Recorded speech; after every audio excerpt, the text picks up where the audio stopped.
¿Volver o no volver? He ahí el dilema.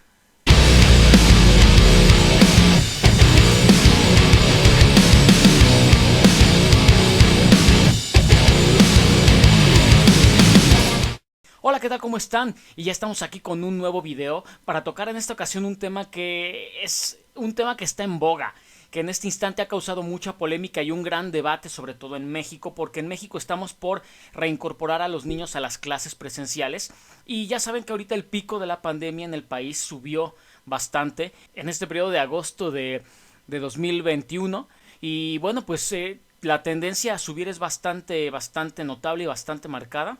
Así es que bueno, vamos a ver cómo se dan las cosas. Sin embargo, se tiene programado, de acuerdo a la Secretaría de Educación Pública, el regreso de los niños a clases presenciales a partir del 30 de agosto de este mismo año 2021 y ha sido un tema que ha causado muchísima polémica, sobre todo a nivel nacional, porque hay gente que está de acuerdo, hay gente que no.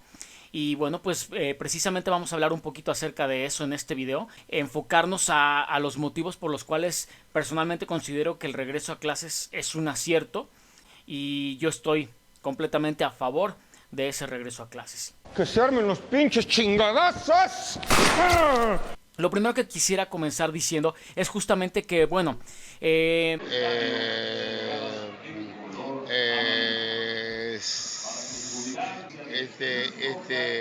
este caso no somos quienes para juzgar la decisión de los demás. Y a mí me parece correcto que esta decisión del regreso a clases de todos los niños corresponda a cada padre de familia. Hay padres que consideran que no es el momento adecuado y tienen toda la libertad de no llevar a los niños. Habemos Estás bien pendejo. Bien pendejo. quienes consideramos que sí ya es tiempo, porque ya ha pasado mucho desde las últimas clases que han tenido, pero no ese es el único motivo.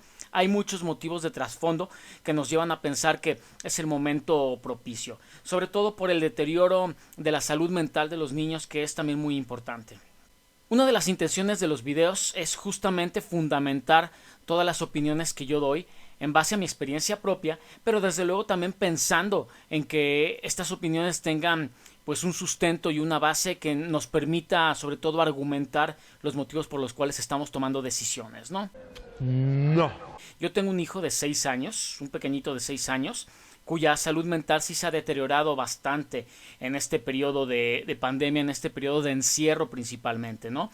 Y es verdad que tenemos que preocuparnos muchísimo por la salud física de nuestros pequeños y evidentemente de nosotros, pero también es importante preocuparse en la salud mental porque están en un momento decisivo de sus vidas en el cual están empezando a conformar esas habilidades sociales que les van a llevar a desarrollarse o a desenvolverse en un mundo futuro como adultos funcionales en este país en donde corresponda. Es importante tomar en cuenta que la convivencia que les provee a ellos la escuela les permite un desarrollo integral, sobre todo pensando en su vida futura, en un proceso de integración a la vida social, porque vivimos en sociedad y es obvio que somos entes sociales y es importante considerar eso. Las aptitudes sociales que ellos vayan desarrollando se empiezan a gestar en este momento que es vital en su vida y a partir de ahora en adelante empiezan a conformar su propio proyecto de vida. Estamos hablando que a lo mejor los niños más pequeños no, pero empiezan a sentar las bases que les permitirán tener una estabilidad emocional y psicológica que obviamente en un futuro serán cimientos sólidos que les llevarán a desenvolverse de forma funcional en la sociedad. La convivencia en la escuela, que esto solamente se puede hacer de manera presencial, pues les permite desarrollar competencias personales y sociales. Y bueno, es importante manifestar que estas competencias se desarrollan en base al aprendizaje y la enseñanza. Es decir, los niños ahora son esponjas, pero son individuos que a través de la interacción aprenden, pero también enseñan.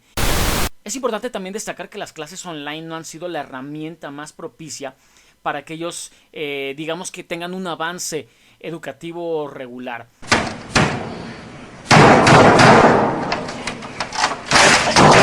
Y esto se debe principalmente a que las plataformas no permiten que los niños se concentren completamente. Estamos hablando de que, por ejemplo, vámonos a los niños de preescolar y a los niños de los primeros grados de primaria, no tienen un nivel de concentración importante que pueda mantenerlos pegados a una pantalla durante horas y eso evidentemente impacta en el conocimiento que ellos van adquiriendo. Todos los niños ahorita, y lo sabemos perfectamente, todos llevan un retraso escolar. Que sí que es verdad que a lo mejor al principio de la pandemia fue importante encerrarnos todos para evitar que esto se expandiera de una forma más grave de la que ya se hizo. Pero ya es momento de empezar a voltear hacia el futuro. Al infinito y más allá. Nosotros como padres de familia no poseemos las herramientas ni los conocimientos pedagógicos o educativos para que nos permitan brindar una enseñanza propicia a nuestros hijos. No significa que a lo mejor no podamos enseñarles varias cosas, porque hay que pensar que, por ejemplo, los valores del primer lugar del que se tienen que adquirir es desde el hogar.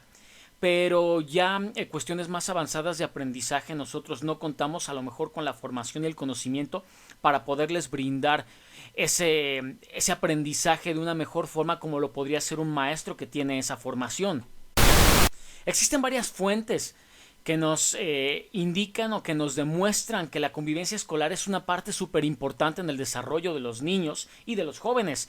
Por ejemplo, tenemos la Declaración Universal de los Derechos Humanos, en la que se define educación específicamente, o el objeto de educación, como la promoción del respeto a estos y a las libertades fundamentales de los individuos, así como favorecer las relaciones interpersonales en un ambiente de paz. La educación como derecho humano permite el desarrollo cognitivo, afectivo y social de las personas, y además es fundamental para el desarrollo del individuo y también lo es para el desarrollo social. Es decir, entre mejores individuos creemos y con mayores aptitudes sociales, evidentemente el tejido social el día de mañana va a ser mucho más sólido y resistente. Por ello es que la escuela es un espacio vital para estos propósitos. También hay que tomar en cuenta que varios estudios retoman la perspectiva de la UNESCO sobre la convivencia democrática, pacífica e inclusiva.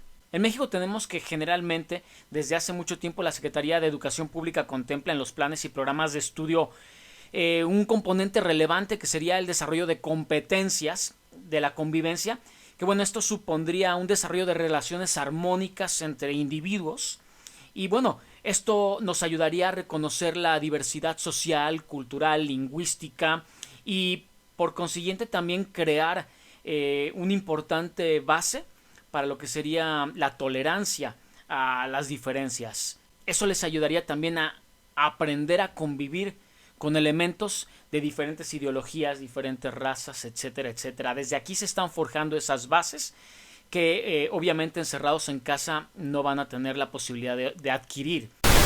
Pero no ese es el aspecto principal. Vámonos a los datos duros, que esto también es muy importante y sustentará por qué considero que el regreso a clases es tan necesario en este instante. Un estudio publicado por JAMA Pediatrics, elaborado por las universidades de Washington y de Carolina del Norte, digamos que toma a 1.800 preadolescentes como objeto de estudio, específicamente de Wuhan, al principio de la pandemia, porque también querían estudiar desde el principio cómo se iba generando todo y cómo iba evolucionando esto y cómo impactaba sobre todo en ciertos sectores sociales, y el de los jóvenes y el niños era también muy importante. Y este estudio indicó que 1 de cada 5 menores presentaba síntomas de depresión y de ansiedad pasado únicamente un mes de encierro. Solamente un mes. Ya llevamos casi año y medio de encierro. Y bueno, otra variante de los resultados también era el miedo ante la enfermedad. Y el temor verdaderamente reducía las defensas de los niños y estudiantes. De acuerdo con el estudio, el grado de optimismo influía, pero de manera determinante. Los resultados del estudio fue que los estudiantes y niños que veían la situación con mayor optimismo poseían el 21% de riesgo de padecer un cuadro depresivo. Sin embargo, en el sector más negativo la probabilidad aumentaba hasta un 38% de adquirir la enfermedad. ¿A qué cojones? Ahora vamos a una encuesta realizada por Save the Children a más de 6,000 menores de distintos países de Europa y Estados Unidos principalmente. 1 de cada 4 niños padece ansiedad por el confinamiento dentro de este estudio, o lo que nos muestra este estudio. Muchos de ellos padecerán trastornos psiquiátricos y psicológicos permanentes, es decir, que no tienen ya solución o fácil solución, porque en este instante se está determinando lo que ellos van a hacer el día de mañana. En Finlandia, por ejemplo, 7 de cada 10 menores presentaban ansiedad, y en Estados Unidos un 25% del total de los entrevistados mostró síntomas.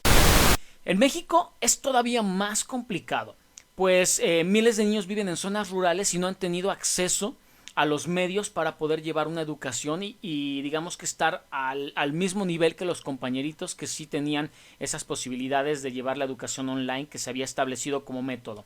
Entonces el rezago y la brecha social se está abriendo aún más debido a ello. En cuanto al Instituto Nacional de Psiquiatría, Dr. Ramón de la Fuente Muñiz, INPRFM por sus siglas, Instituto Mexicano, catalogó al confinamiento como una situación de estrés alto. Reporta que debido a la crisis el cerebro puede permanecer en un estado de alerta similar a la respuesta que se obtendría, por ejemplo, si se estuviera en un riesgo inminente. Y esto en los niños tiene un impacto todavía peor que en los adultos. Un niño que está constantemente estresado no va a estar enfocado en aprender y por consiguiente el uso de plataformas digitales no va a resultar en una educación efectiva. Con esto incluso pueden inhibirse capacidades y habilidades importantes para el desarrollo del niño. Hay un dato más también curioso de Gina Chapa Colofón, que ella es una investigadora del Hospital Infantil de México, una persona con un nivel de conocimientos alto y con renombre dentro del ámbito. Y bueno, ella nos dice que los menores se ven afectados por perder oportunidades de convivencia con otros niños y que esta afectación es grave, ¿no? Esto les dificulta poder aprender a socializar, a compartir y a desarrollar sus habilidades de lenguaje motrices y recreativas. Fíjense nada más, a los niños los resultados de los estudios han demostrado que manifiestan regresiones, sobre todo en los niños más pequeños, manifiestan regresiones, no quieren dormir solos o temor a la oscuridad también, accidentes a la hora de ir al baño. Esto es un síntoma de reflejo claro de que algo está pasando en la cabecita del pequeño, algo está pasando en su ser interior. Los horarios de sueño también se alteran de una forma importante y esto no les permite, digamos que tomar o tener una rutina habitual, que es lo conveniente en estas edades sobre todo. Son comunes también los cambios de conducta, se vuelven más irascibles, más berrinchudos, existe menos tolerancia a la frustración, se ven incluso hasta estresados. Y ya no les digo con los niños que son hiperactivos, eso es completamente la muerte para ellos, ¿no? Para ellos es tan necesaria la convivencia como el oxígeno mismo. Además presentan signos de ansiedad, irritabilidad, falta de atención, hiperactividad, incluso pesadillas y pues hábitos de nerviosismo que se empiezan a demostrar en conductas como por ejemplo comerse las uñas. Obviamente impacta y afecta mucho en su salud también. No es únicamente la cuestión de la salud física y salud mental, sino en general, tanto dentro de su salud mental como su salud física. De hecho, la salud de un niño depende en un 80% de su actividad física, actividad que les ha sido negada al estar en un confinamiento absoluto.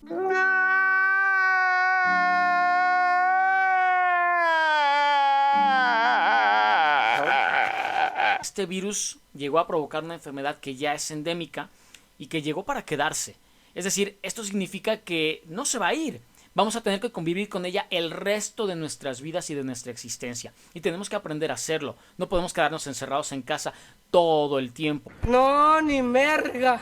Esto no se va a acabar en un mes, 2 meses, ni con la vacuna. Obviamente van a pasar años y no podemos tener a nuestros hijos encerrados del mundo durante años. No, God!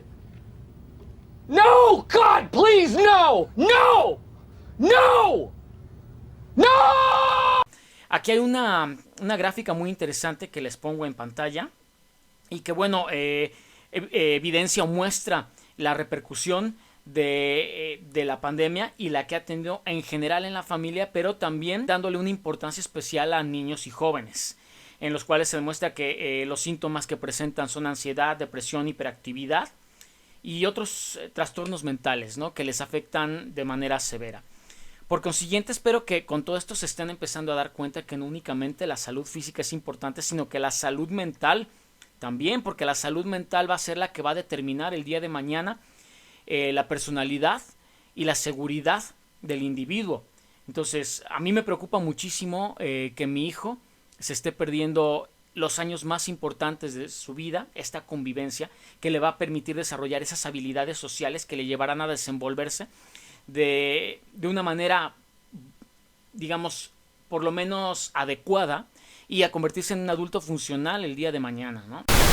Y ahora nos vamos a otro dato duro acerca de un pedagogo y educador muy reconocido a nivel internacional por varias propuestas y teorías que ha establecido. Una de las propuestas más conocidas de él es la ciudad de los niños, y me refiero a Francesco Tonucci. Y Francesco es todo un referente cuando se habla de las infancias. Francesco asegura que cercenar el derecho al juego de niños y niñas es impedirles la experiencia más importante de la vida. A ese grado de profundidad y de importancia, ¿no? Nos indica también que el virus ha sido una lupa que ha puesto en evidencia las lagunas en muchísimas cosas y especialmente en la escuela. También se habla mucho del derecho al juego, que no se ha tomado en cuenta en ningún momento, y se ha dado importancia sobre todo a la parte educativa a través de plataformas, algo que a lo mejor no tenía un precedente y que se dio hasta ahorita, una herramienta bastante buena, pero lo que se retomó fue un modelo educativo pues prácticamente el que no funciona, el que únicamente funciona a través de clases y tareas. No es como los niños más aprendan, y eso lo demuestra más adelante, ¿no? De hecho, él convocó a consejos de niñas y niños de forma virtual con diferentes gobiernos, sobre todo con el gobierno argentino, y en estos congresos los niños pudieron tener la oportunidad de expresarse libremente a través de la plataforma digital. No era lo mismo estar escuchando a un maestro y estar callados en una clase que tener la posibilidad de interactuar, de participar, de decir lo que pensaban y también de convivir con otros niños a través de estas plataformas. Por ende, la dinámica cambió mucho, ¿no? Y bueno, pues los niños manifestaron rechazar completamente la escolaridad a través de los medios virtuales y pues denunciaron principalmente que la escuela no les gustaba porque bueno, obviamente faltaba lo más importante. ¿Y qué era lo más importante? El contacto con sus compañeros y con sus maestros. Eso era lo más importante para ellos. Y tuvieron la oportunidad de manifestar que les gustó muchísimo la experiencia porque por lo menos de esta manera tuvieron la oportunidad de platicar con sus compañeros a través de la plataforma y expresar sus ideas.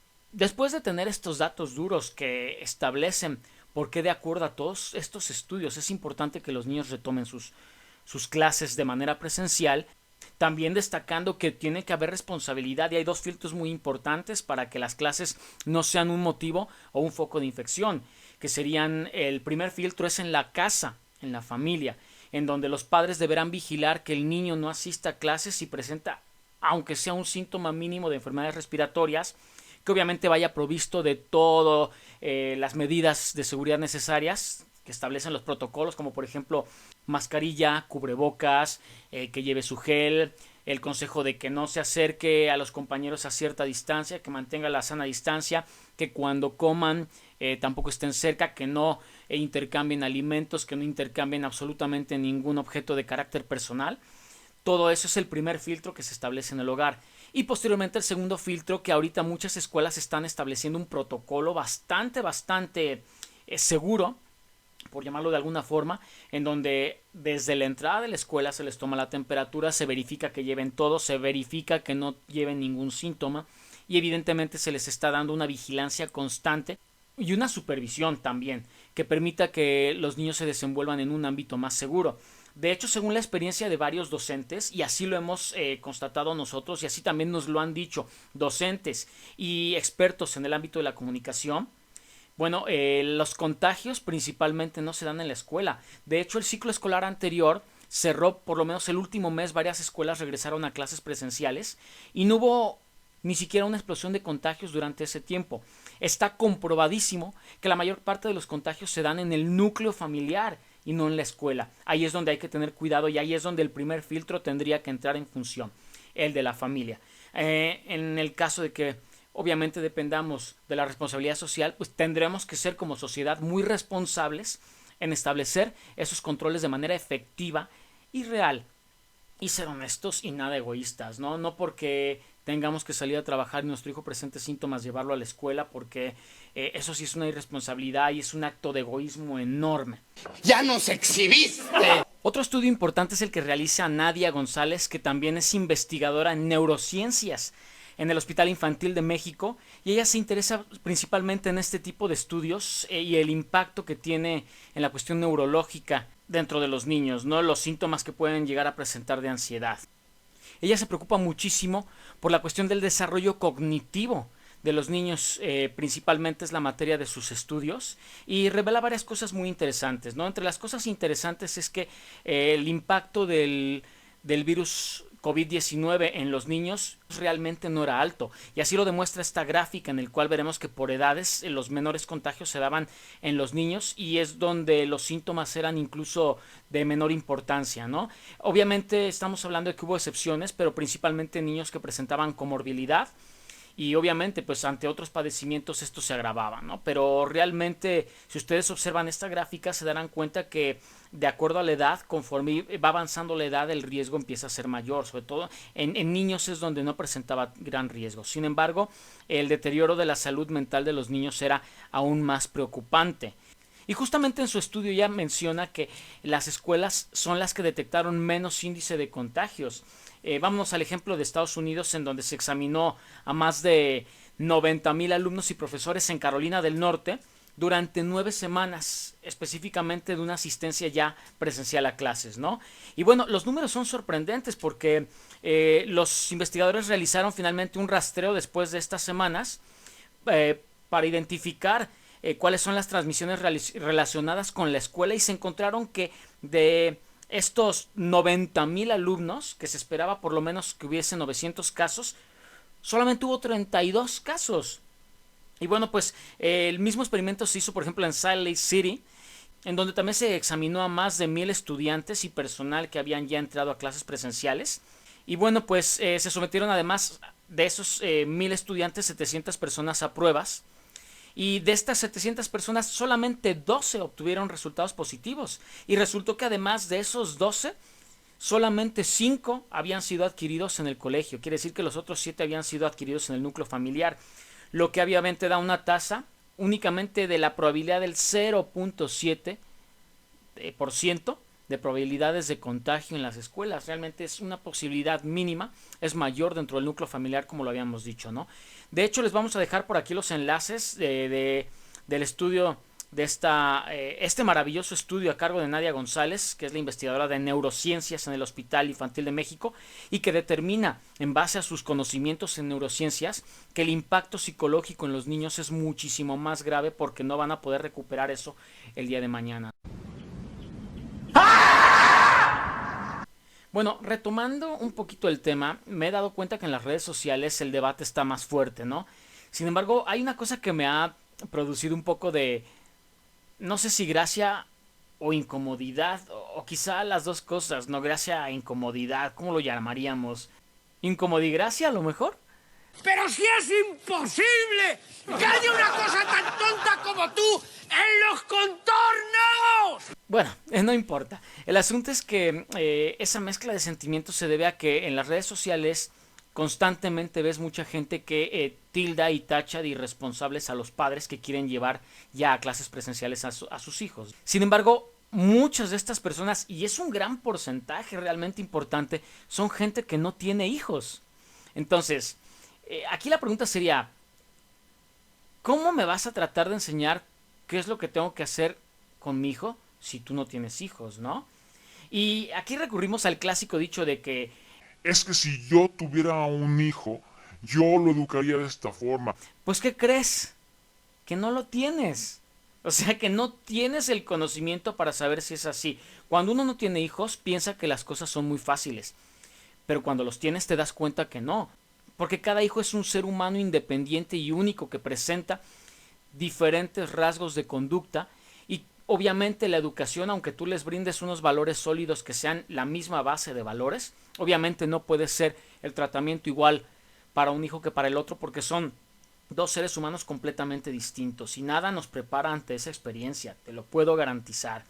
Así es que no me salgas con que es que lo que debes hacer es esto, porque si yo fuera padre, pues ¿qué crees? No lo eres.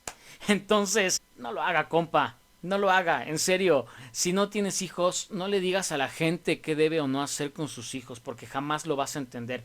Jamás vas a entender, como lo entiendo yo, que el impacto psicológico para mi hijo ha sido muchísimo mayor que a nivel de salud física. Y sí, no significa que no esté preocupado por la salud física de mi hijo. Obviamente estoy preocupado, pero en este caso las medidas que yo voy a adoptar o que yo voy a tomar van a ser justamente el prevenir los contagios desde el primer filtro, que es aquí en la casa, con medidas responsables.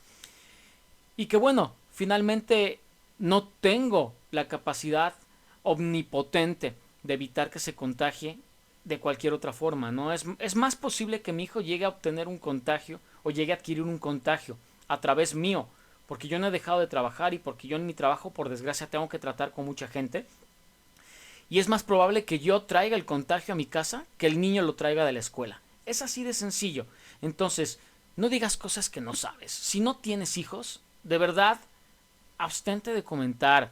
Guárdate tus comentarios. Todos tenemos derecho a pensar y a tener una opinión propia. Pero no nos trates de enseñar a los padres de familia lo que tenemos que hacer con nuestros hijos, porque realmente no lo sabes.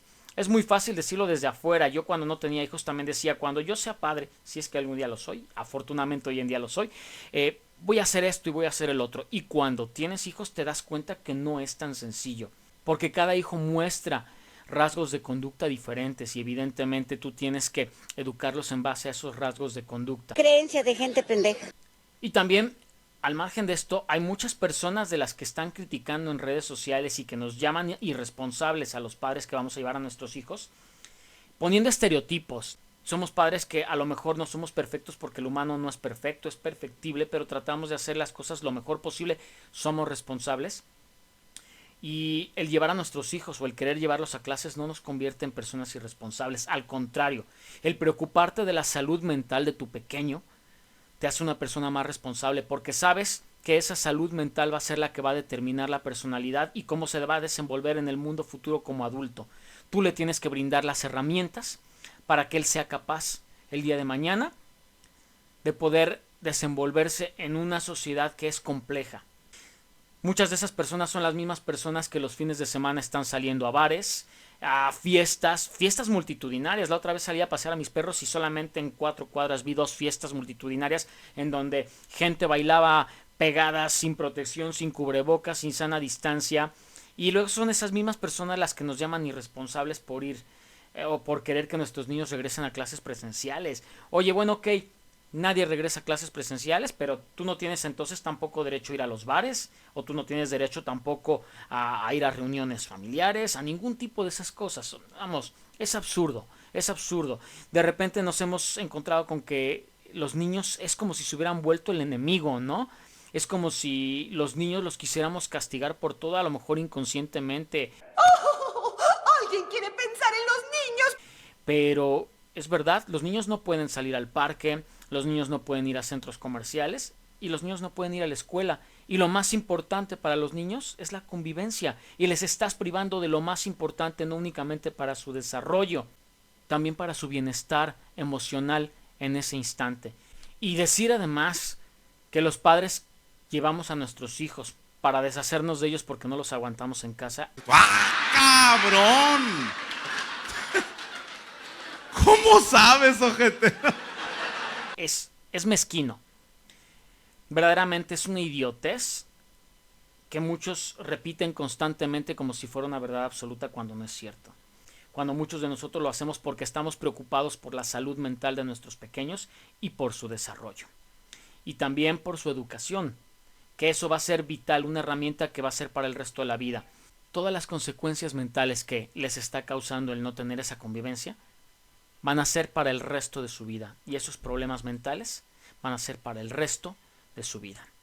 Así es que no sean mezquinos y no digan eso. No todos los padres son irresponsables por hacerlo. Yo respeto la decisión de quienes no quieran hacerlo, y qué bueno que también se respete a nivel gubernamental, ¿no? Que se les permita a los padres decidir.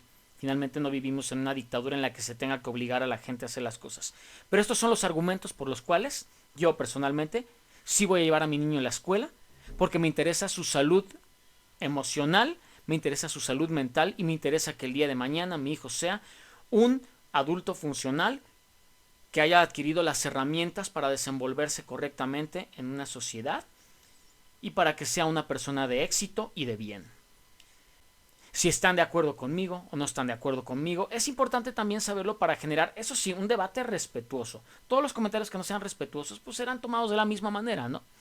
Y bueno, esa es la única forma en la que a lo mejor podremos llegar a un punto intermedio de entendimiento. Finalmente, el objetivo de los debates es ese, no es pelear, es llegar a entender a lo mejor algunos argumentos que nosotros a lo mejor no habíamos contemplado e integrarlos dentro de nuestra forma de pensar en ese instante, ¿no? Para llegar a conclusiones mucho más acertadas y mucho más ricas. Pues muchas gracias, aquí me despido, yo soy Wei y nos vemos hasta la siguiente.